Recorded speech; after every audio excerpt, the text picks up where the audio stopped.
On April 18th of 2022 in Baton Rouge, Louisiana, this guy here, Earl Lee Johnson Jr., murdered 34-year-old Janice David. He tied her up, stripped her naked, he beat her with anything he could get his hands on, choked her, then he stabbed her to death. And he also live streamed it on Facebook. He left her body in the car in a parking lot with her hands tied to the steering wheel and I believe he tied them with jumper cables. Then he allegedly tried to set the vehicle on fire when he left the scene, but he was unsuccessful at doing that. Stripped, bound, and unable to escape.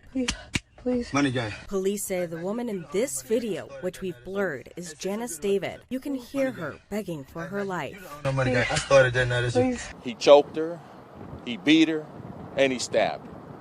And then from there, he tried to set the car on fire. Earl Lee Johnson Jr. allegedly went on Facebook Live and took David's life in front of an audience inside of a car in Sherwood Forest, stabbing her roughly 50 to 70 times, according to a source who asked to remain anonymous. Apparently, they were involved in some drug usage together for a couple of days, and as end result, as everyone has seen on Facebook Live, is very gruesome, very, very evil act.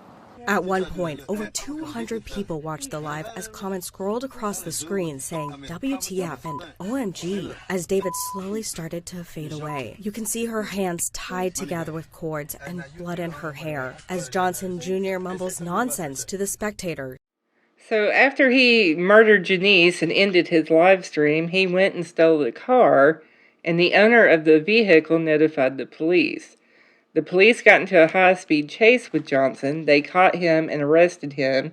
At the time, police did not know about the Facebook live stream murder.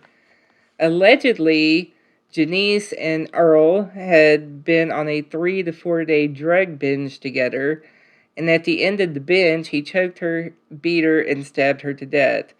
In the video, Johnson states he did this for his son and that Janice owed him money. Once Facebook became aware of the stream, they immediately took the video down and notified the authorities. There's an article in Newsweek that was printed on 420, and the title of it is Earl Lee Johnson Jr. Stabs Woman to Death on Facebook Live Video. A man in Louisiana has been charged after a woman was choked and stabbed to death in a live-streamed video, according to police. The Baton Rouge Police Department arrested and charged Earl Lee Johnson Jr., age 35, with first-degree murder for the killing of 34-year-old Janice David on Monday evening. The police department issued a media release following Johnson's arrest and released a picture of the suspect. Baton Rouge police homicide detectives are investigating the murder of Janice David, 34.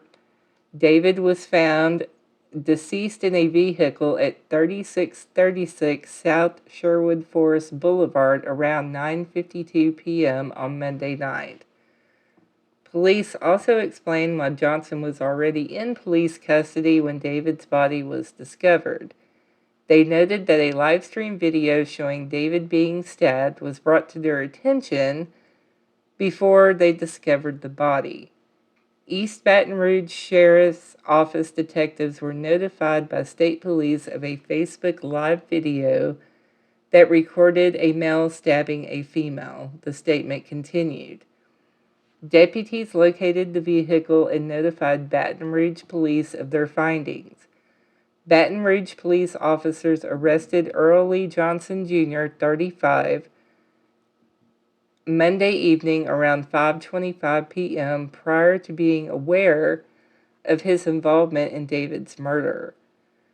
Johnson was involved in the theft of a vehicle and was apprehended and arrested for theft of a motor vehicle and aggravated flight from an officer. Johnson was booked into East Baton Rouge Parish Prison for first-degree murder. Baton Rouge Police Department spokesperson LaJohn McNeely also held a press conference discussing the incident.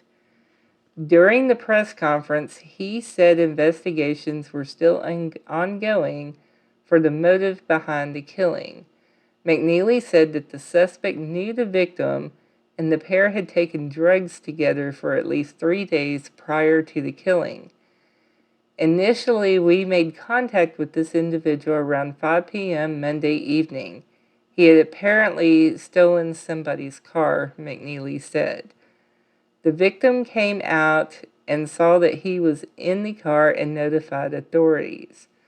We made contact with that vehicle, and it was a short pursuit, and after we were able to apprehend him.